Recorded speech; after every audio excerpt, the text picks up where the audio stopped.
Boa noite. Pedir ao Pai Exu que abra nossos caminhos. Pedir ao meu Pai Ogum que vença todas as demandas. Mas antes de começarmos, nossa querida amiga Karine vai colocar aqui uma coisinha que eu quero que vocês ouçam.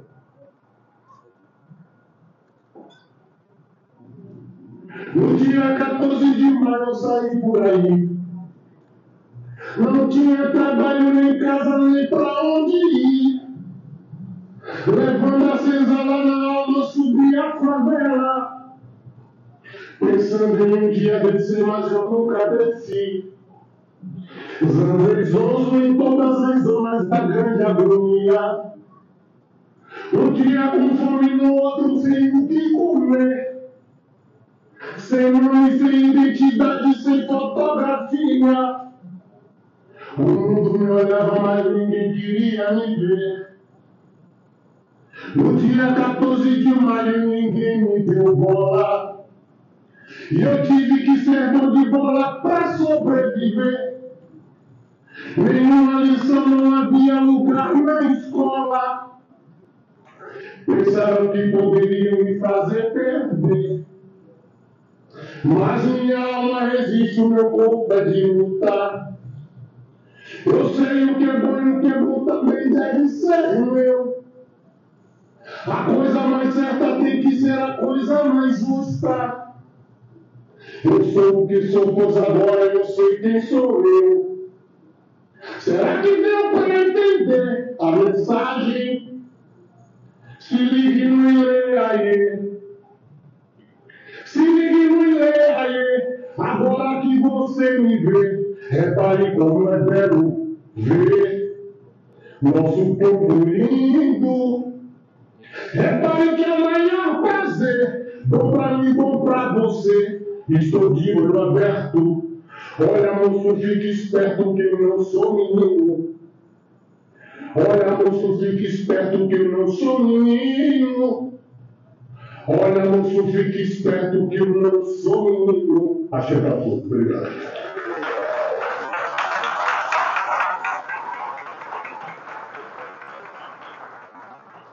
Essa música é de Lázaro Matumbi e meu querido e saudoso conterrâneo Jorge Portugal.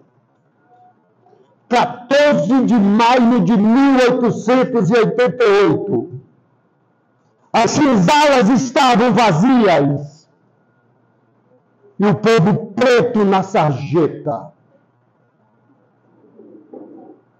A abolição é o início das desigualdades.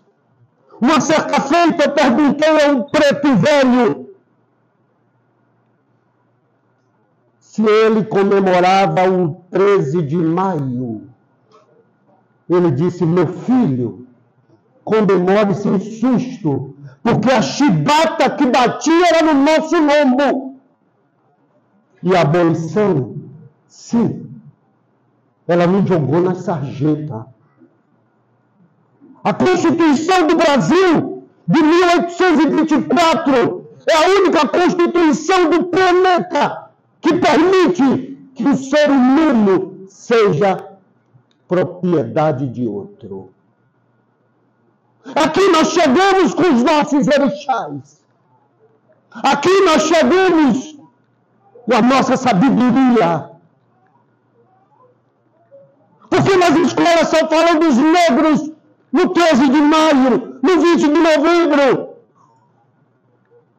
Pretos e pretas que estão aqui, brancos e brancas que são antirracistas e que combatem o racismo. A nossa cultura de sabedoria. A nossa cultura é sábia. Nós viemos para o Brasil com muita sabedoria para ensinar. Mesmo com toda a atrocidade, Caetano Veloso já cantou, tudo chegou, sobrevivente no navio. E ainda produziu um milagre de fé no extremo ocidente. O que é isso aqui? É o milagre da fé dos pretos e pretas que aqui aportaram, arrancado de sua terra. E aqui eu trouxe todos os orixás. Cada nação tinha seu orixá. Nós produzimos fé. Quando eu era presidente da Palmares, eu fiz um mapeamento dos terreiros de Brasília. E pasmem, senhores, Brasília tem 435 terreiros.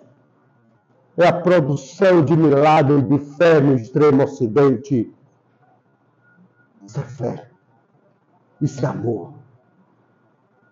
Aqui onde vocês estão é o único lugar que o sacerdote e a sacerdotisa são pais e mães. E todos nós somos irmãos. É assim nos terreiros. É assim nos terreiros. A gente respeita os pais, respeita os mais velhos. Essa religião é poderosa. Nós sofremos. Mas nós mostramos ao mundo e ao Brasil o poder da cultura afro-brasileira, das 8 manifestações tombadas pelo IFAM. Todas as 8 são de origem africana. O samba de roda do Recôncavo da Bahia, o samba de Santo Amaro, o samba de Cachoeira, o samba da São Félix e Raimundinho. É isto. É isso que nós trouxemos para o Brasil, a lavagem do Bonfim. A lavagem do Bonfim, ela começa com os negros querendo entrar na igreja e não podia, e lavar o lado da igreja. Nós precisamos, a cada momento, levar para dentro das escolas o poder dessa cultura afro-brasileira. Nos colocaram na sarjeta, mas não mataram a nossa cultura, porque toda cultura subjugada, ela tende a terminar, a apagar. Mas nós não. Nós somos descendentes de reis e rainhas que foram escravizadas, e a gente soube manter a nossa cultura. A revolução dos malês na Bahia, a revolução dos alfaiates, tantas revoluções que nós somos, porque nós supostamente nos subjugamos. Uma certa feita, pai Rai, mãe Rai, eu perguntei à mãe Estela, mãe Estela, a senhora é a favor do sincretismo religioso? Ela disse, meu filho, teve uma época que sim. Hoje, Oxalá, Ogum, é Ogum. Na Umbanda, que é a única religião genuinamente brasileira, é Umbanda. Porque nós utilizamos elementos de outras religiões, os caboclos da floresta, os ciganos. Nós utilizamos diversos elementos. E quanta gente está aqui em busca dessa fé. Tá bom? Quanta gente está aqui. Nós somos poderosos. Eu costumo dizer que nós, pretos e pretas, não ajudamos a construir o Brasil. Não. Nós construímos o Brasil. As desigualdades só aumentaram pós-abolição. Mas a gente forte. Quando eu era presidente da Palmares, o chefe da Polícia Civil do Rio de Janeiro deu um telefonema para Palmares e mandou ele ir no Rio de Janeiro. Quando eu cheguei lá, ele, rapaz, eu estou vendo o trabalho que o senhor está fazendo, eu vim aqui para lhe pedir um negócio. Eu, pois não. Paz, meus senhores. A Polícia Civil do Rio apreendia os tambores, os atabaques, que para a gente é sagrado. apreendia as vestes dos pais e mães de santo. E a Polícia Civil do Rio de Janeiro construiu, olha o nome do museu, Museu da Magia Negra. Eu peguei todos os instrumentos, todas as vestes e levei para o Museu Afro-Brasileiro em São Paulo.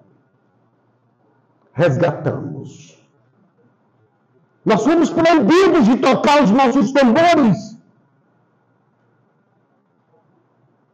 Não era permitido. As desigualdades eram muito... A abolição veio expor ainda mais essa desigualdade. Por quê, professor Edivaldo? Os africanos livres e os nascidos ainda no território brasileiro era proibido de ter a cidadania brasileira. Paz, meus senhores. Nós éramos proibidos de ter a cidadania brasileira. Teve aqueles que, libertos, voltaram. Em Gana, tem uma comunidade inteira que ele chama dos retornados. Aqueles que ficaram livres aqui, não acharam espaço e voltaram para a África. Nós não podíamos frequentar escolas. Por isto, o nosso tema aqui é outra abolição. Nós precisamos de outra abolição. Nós somos empurrados para as periferias das grandes cidades, onde a polícia chega atirando e matando. Enquanto que, nos bairros poderosos, ela chega pedindo licença. Os ricos de Salvador moram em 10 bairros de Salvador. 10 bairros. Eu vou começar. Parte do Campo Grande, Corredor da Vitória, Graça, Barra, parte de Ondina, porque tem o Calabar, né? Parte da Copinho, Amaralina, alguns lugares do Rio Vermelho, alguns lugares da Pituba, os condomínios de luxo. E onde é que mora mais rico? Onde é que mora? Nós estamos imprensados na periferia.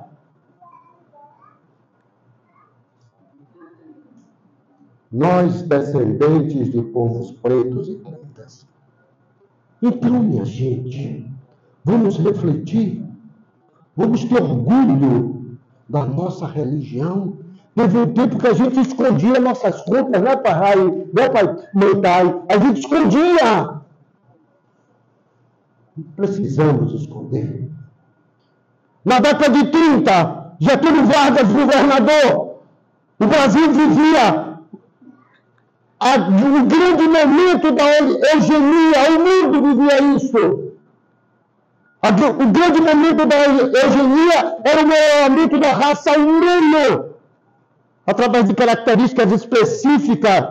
Isso deu a Hitler o direito de matar todo mundo. Era a eugenia nossa. Graciliano Ramos, José de Alencar. José de Alencar escreveu uma carta para Dom Pedro, dizendo que a abolição era um absurdo. E a gente lê o livro de José de Alencar e se emociona, né? Graciliano Ramos era um dos maiores racistas de Alagoas. Nós temos que ter altivez. Eu brinco que eu jovem ia processar meu professor de história. Porque o meu professor de história dizia lá em Santo Amaro, ele dizia que a abolição não deixaram, aspa, a princesa Isabel completar a abolição. Porque ele disse que a abolição, a princesa Isabel ia dar terra. A Lei Áurea tem 2 artigos. Artigo 1º, está abolida a escravatura de todo o território nacional. Artigo 2º. Revoga-se todas as disposições em contrário. Cadê a terra? A abolição americana de Abraham Lincoln, ela sim deu a cada negro e negra uma mula e 15 alqueires de terra. Você já viu a diferença do negro americano para a gente? O negro americano é nariz em pé. Olha os negão lá do basquete, os caras são nariz em pé. Spike Lee. E a gente passou 40, 50, 60 anos com a autoestima lá embaixo. Nem a nossa religião nós podíamos praticar. A autoestima baixa, por quê? Porque eu não podia desfrutar do meu cabelo crespo, do meu nariz chato. Eu não podia dizer abertamente quem era Ogum, quem era Oxalá, demonizar o Exu. A Raiva me deu um livro de presente, vocês me deram. Exu não é o diabo, porque essas religiões por aí botaram até chifre Exu. Nós precisamos ter orgulho disso. Tá? Nós precisamos ter orgulho da nossa ancestralidade. Dos pretos e pretas que aqui vieram. Mas nós não precisar só dos pretos e das pretas, não! O reverendo Martin Luther King, ele não fez a revolução pelos direitos civis americanos só com pretos. Ele precisou dos brancos que se engajassem na luta. Você preferir Angela Davis, né? Num país racista, nós precisamos ser antirracista. Todos. Todos. E o racismo, ele começa também com religião. As pessoas não têm nenhum preconceito contra o muçulmano. Não tem nenhum contra o cristão. Mas quando a gente diz que é do candomblé, vocês sofrem, não sofrem não? Vocês sofrem. E a gente precisa, cada vez mais, falar tudo isso. A gente precisa mostrar às pessoas. Outro dia eu fui no Museu Afro da Bahia, Pai Rai. Quando eu cheguei na porta do Museu Afro da Bahia, tinha bode, tinha tudo. Aí um cidadão que estava comigo, é vice-presidente de um partido aqui na Bahia, e ele é evangélico. Mas é um caba moderno. Ele tomou aquele susto. Eu digo, calma, meu filho, o que é que você viu? Aí eu botei ele sentado lá dentro do museu e disse, você sabe o que é aquilo ali? Aquilo ali é o fortalecimento de minha relação com o meu orixá. Você não vai na igreja do meu filho, amarrar fitinha e pedir? É nossa relação com o orixá. A partir de hoje não tenha mais medo. Não tenha mais medo. A gente precisa disseminar os 4 cantos. O que é cada coisa do candomblé e da umbanda? Sem medo. Sem nenhuma vergonha. Porque a gente tinha vergonha. As pessoas escondiam as contas. Escondiam. Hoje a gente usa por cima da roupa. O padre não usa seus costumes? O evangélico não está com a Bíblia 24 horas debaixo do braço? E por que não nós? Né? Nós temos aconselhamentos. Nós temos aconselhamentos. E os pais e mães que aqui estão é para nos aconselhar. A sabedoria. Uma certa feita, um amigo meu estava concorrendo para ser reitor da Universidade Federal de Alagoas. Aí, no 20 de novembro, eu fui para Alagoas e encontrei Mãe Neide. Mãe Neide é uma guardiã da Serra da Barriga. Aí, Mãe Neide, eu disse, Mãe Neide, nosso amigo tem condições de ganhar? ela fez assim, olha que coisa linda. Ele só vai concorrer porque ele não é meu filho de santo. Se ele fosse, ele não concorria. É isto. É isto. É sabedoria. E a gente tem que propagar isso aos 4 cantos. Hoje eu estava de tarde falando que vinha para aqui com os amigos. E aí eu tive que dar uma aula a eles sobre todos os orixás. Porque a ignorância impera. Mas sabe por que a ignorância impera? Porque ninguém estudou a história da África nas escolas. Ninguém. No dia que a gente estudar a história da África, a gente vai entender sobre os 16 reinos de África. E vai entender de onde cada orixá veio daquele reino. A primeira união que a África traz para o Brasil é esta. Porque os terreiros do Brasil, ele tem os mais diversos orixás. Em África, não. Em África, cada nação tinha um orixá. Aqui, não. Aqui a gente cultua. É a primeira grande mudança. E o Brasil não tratou bem esses filhos dele. Não tratou bem. Quando viu que os negros estavam subindo, acabaram com a escola pública. Em 2003, eu participei de um debate com um grande historiador chamado Cid Teixeira. Genial. Eu vi aí, maravilhoso. Um gênio. O homem era tão doido que ele tinha um apartamento no Costa Azul só de livros. Ele morava na tudo tinha um livro no Costa Azul só de livros. E o escritório dele era lá. Cid Teixeira disse assim, olha, a universidade na década de 30, ou de 40, de 50, de 60 era mais negra. Todo mundo se assustou. Aí ele complementou. Era mais negra, porque a escola pública tinha qualidade. Eu estudei a minha vida toda na escola pública, o senhor Pai, eu não sei que é mais novinho. Né? Então, pai, não, mãe, todos vocês, nós estudamos em escola pública. E boa, de primeira, o Centro Educacional Teodoro Sampaio em Santo Amaro, você passava no vestibular, sem fazer negócio de cursinho. Era. E a escola pública hoje? E quem estuda na escola pública? São os jovens negros e negras. E tem gente que é estúpido, se fica contra cotas. Ah, você é competente, você passa. Que passa?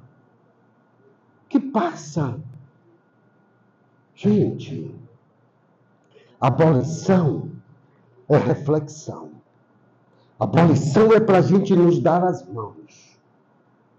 Abolição, a gente sabe que é uma data importante no nosso calendário, mas é para a gente refletir, para que nunca mais se repita.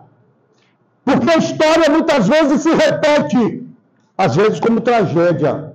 Por isso que o judeu se lembra todos os dias do massacre nazista, para nunca mais se repetir.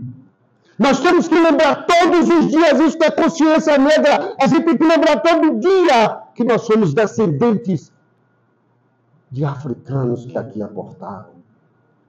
Enquanto nós trabalhávamos, os portugueses tomavam intermináveis café, intermináveis almoço, intermináveis jantares. E não restava o quê?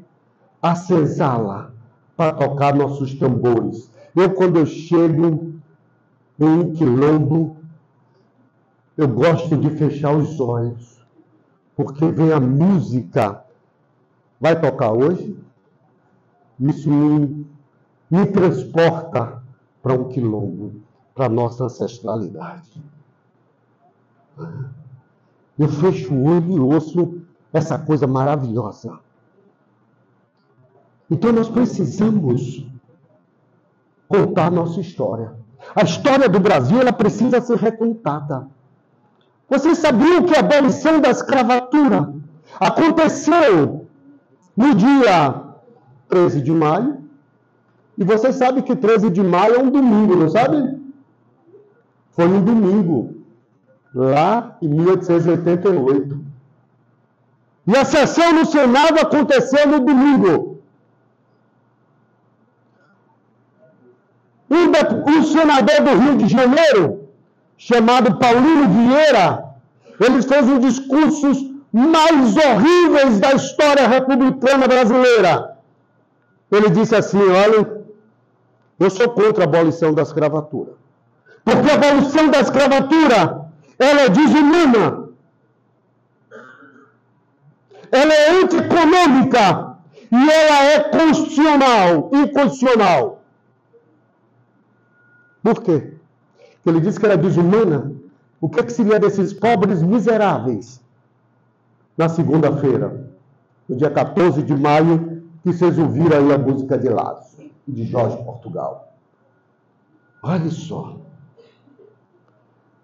Inconstitucional. Por quê? Porque a Constituição de 1824 dizia que eu podia ter propriedade de outro ser humano. E antieconômica por quê? Porque ele disse que o Estado tinha que indenizar os fazendeiros pelas compras dos escravizados. É isto. Essa lei é votada, é aprovada, eles atravessam o Rio de Janeiro, vão até São Cristóvão, no Rio de Janeiro, onde pegou fogo aquele museu lá do Rio. A princesa Isabel morava ali. Eles foram, a princesa Isabel assinou, sabe que horas? 19 horas, de um domingo.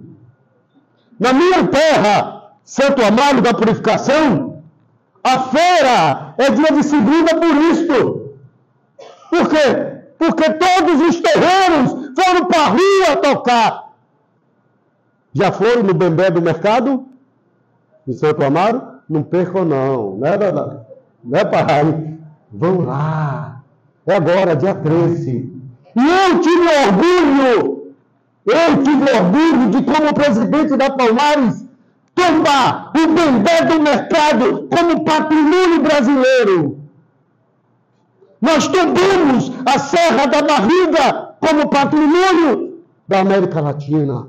Nós tombamos o Cais do Valongo no Rio de Janeiro como patrimônio mundial. Foram grandes realizações. Foram grandes trabalhos. O Cais do Valongo, pelo Cais do Valongo entraram mais de 4 milhões de escravizados. Eu discutia muito com um grande historiador brasileiro chamado Alberto da Costa e Silva. E ele me dizia assim: as correntes marinhas ajudavam que eles viessem para o Rio ou para a Bahia. Porque as correntes marinhas não favoreciam que fosse para Pernambuco, para Alagoas, ia para a Bahia, daqui ia para outros estados, ia para Pernambuco. E eu tive o orgulho de tombar a serra, o Cais do Valongo. Quando vocês forem ao Rio, vá lá no Porto Maravilha, que lá você vai ver o Cais do Valongo. E só foi descoberto tantas ossadas de negros e negras no período das Olimpíadas de 2016. É isto. Nós temos que conhecer nossa história. Eu fico muito triste. A Lei 10.639, que é de 9 de janeiro de 2003, portanto, está fazendo 21 anos e as escolas públicas nunca implementaram. Nunca! Nós escrevemos um livro sobre o que você sabe sobre a África. Eu rodei esse Brasil todo lançando esse livro pela Palmares. Com todo o respeito que eu tenho aos governos de todos os naipes, mas o secretário de Educação do governo do estado da Bahia era um cidadão evangélico pentecostal e nem me recebeu. Nem me recebeu.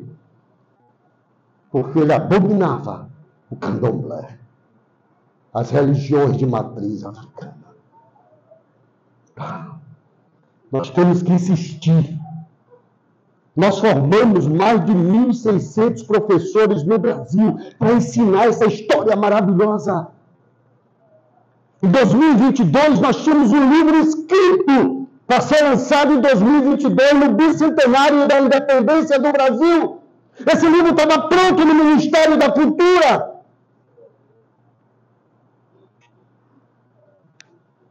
O livro sumiu quando alguém ganhou a eleição em 2018. Acabou até o Ministério da Cultura, não foi? O livro sumiu. A gente recontando a história do Brasil a partir dos grandes heróis e heroínas negros. Que nós temos diversos, viu? Tem um que eu me orgulho muito, que é de minha terra, Teodoro Sampaio. É um gênio. E gênio não escolhe onde nasce. Gênio pode nascer no terreiro, gênio pode nascer numa favela, gênio pode nascer no melhor apartamento de Salvador, no interior, e nasceu em uma senzala, Teodoro Sampaio. Teodoro Sampaio, aos 12 anos, foi para São Paulo. Lá ele se formou em geografia, história, engenharia, construiu todas as estradas de ferro de São Paulo, da Bahia. Orador oficial do Senado. Mas a Bahia não sabe quem é ele.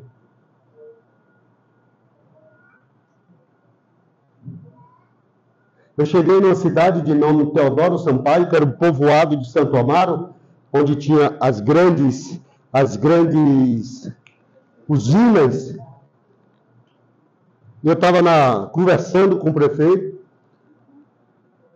Eu perguntei, você sabe quem é Teodoro Sampaio? Ele fez, não. Entrei no carro e vim embora. Não é possível. Não é possível. Você não conhecia quem é Teodoro Sampaio? Você não conhecia quem são os irmãos Rebouças? Eu tinha o nome de uma avenida importante de Salvador, chamada Ademar de Barros. Ademar de Barros é aquele governador de São Paulo que o povo dizia que rouba, mas faz. E tinha o nome de uma avenida importante em Salvador. Agora, justamente, é como diz Lázaro, né? O que tem que ser justo tem que ser certo. Né? A justiça foi feita. E eu tirei o nome de Ademar de Barros e botei o nome de quê? Milton Santos. Os maiores geógrafos do mundo. E a Bahia não conhecia. O balé folclórico da Bahia é a coisa mais linda do mundo. Nós temos cantoras aqui maravilhosas. É filha dessa casa, que eu gosto muito, Ana Mameto. A gente precisa conhecer os nossos artistas. Nós precisamos valorizar essa cultura que brota de uma forma linda no coração da gente. O Brasil não é o país não é o país do futebol. Não é. O Brasil, é o país do samba. O Brasil é o país da capoeira. A capoeira está em todos os países do mundo. Todos. Eu tenho orgulho de ser negro desde os 14 anos de idade. Porque em Santo Amaro, 99% da população é negra. Né? Então eu me descobri negro muito cedo. E sempre dizendo que eu podia ser o melhor. Nós temos que ser o melhor. Mas nós temos que nos acovardar, que nos calar. Nós precisamos mostrar ao mundo que o Brasil não é o país da cordialidade. O Brasil não é um país cordial. Isso foi uma encomenda que Getúlio Vargas fez a um intelectual chamado Sérgio Buarque de Holanda, o pai de Chico Buarque de Holanda e de Gilberto Freire, para dizer que o Brasil era cordial. E a gente ficou com isso até hoje, né? E você vê a guerra aí sendo travada. As pessoas matando sem dó e sem piedade. As pessoas se agredindo. Que cordialidade é essa? Que cordialidade é essa? Durante a ditadura militar, meu jovem, 1964 a 1985, os negros eram monitorados pela polícia. Por quê? Por quê? Que estava acontecendo o movimento Black Power nos Estados Unidos da América. E é nesse período que começam os grandes movimentos negros no Brasil. E a polícia militar tinha medo, a ditadura tinha medo de a gente também fazer uma rebelião.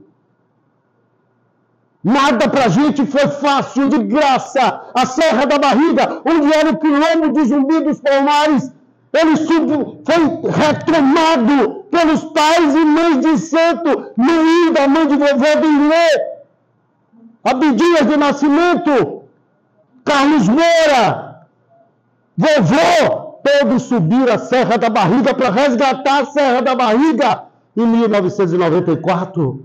Em 1995, a Serra da Barriga foi tombada como patrimônio brasileiro. Você está vendo o que é luta? A nossa vida é de luta. Nada para a gente cair do céu. Teve 13 de maio? Teve. Mas às custas de quantos quilombos? De quantas rebeliões? Nós lutamos. Dadá? Como tá? Já? Eu pensei que era até 10 horas da noite. Então, minha gente, orgulho. Orgulho. Orgulho não quer dizer você ser estúpido. Não. Orgulho de nossa cor. Eu vi cenas lamentáveis fazendo formação de professores de história para o ensino de África nas escolas. Eu vi cenas que meninas negras diziam que até os 18 anos elas tinham vergonha de ser negra. Porque uma das coisas mais perversas que existe é isso. Às vezes você era aceito, eu, Arivaldo, era aceito num grupo de brancos, mas aquele outro não. Onde eu entro, o meu irmão entra. Onde eu entro, os nossos irmãos têm que entrar. Eu fico muito feliz de ver essa casa com esse colorido de brancos, de negros, de intelectuais, de ricos, de classe média. É isto. Aqui acolhe todos. Terreiro é chão de paz. É sagrado. Terreiro, você tem que pisar com muito cuidado. Porque aqui é chão de paz. Aqui é chão de amor. E a nossa religião é de amor. A cosmovisão africana nos ensina que se não tem para mim, eu não dou ao meu irmão. Só para finalizar, algumas pessoas foram evangelizar os africanos e começaram a fazer aquelas brincadeiras que nós fazíamos aqui no Brasil, menino, né? Quebra-pote, galinha gorda de bala. Aí os meninos lá, o pessoal jogando para cima e os meninos de braços cruzados. Aí o pessoal não vai pegar as balas não, ele fez não. Eu só vou se tiver para todos. Como é o nome dessa expressão? Mãe Ubuntu. Eu sou porque nós somos. Então, se der para mim, tem que dar para você. Essa é a cosmovisão nossa da África. A cosmovisão africana é que o nosso território é sagrado. Nosso terreiro é sagrado. Os terreiros espalhados na periferia de Salvador, eram lugares distantes, porque eles fugiam para lá, se aquilombavam e lá eles faziam os terreiros. Mas a especulação imobiliária começou a jogar o povo para a periferia. Os terreiros estão emprestados. Mas a gente é ousado. Mas vocês são ousados. Então, minha gente, cada vez que eu venho aqui, eu fico muito feliz, porque eu já frequento essa casa, ainda era no dique, né? No dique do Tororó. Eu ia aqui na usina. Eu e Parraia, a gente ia. Parraia foi meu colega, viu? De Banco do Brasil. Nós íamos lá, tinha uma área em cima grande, né? A gente frequentava. Um dia ele levou uma menina lá que estava precisando, a menina tomou um susto. Então, minha gente, essa é a nossa casa. Uma casa séria, uma casa de respeito, uma casa de, acima de tudo, também caridade, grandes cursos, para elevar o conhecimento, a gente precisa ter conhecimento, e para terminar eu digo, falar em conhecimento, 3 coisas dominam a humanidade: conhecimento, poder e riqueza. Mas eu não conheço ninguém rico, e não conheço ninguém no poder que não se cercou de quem tem os melhores conhecimentos. Exu, abra nossos caminhos!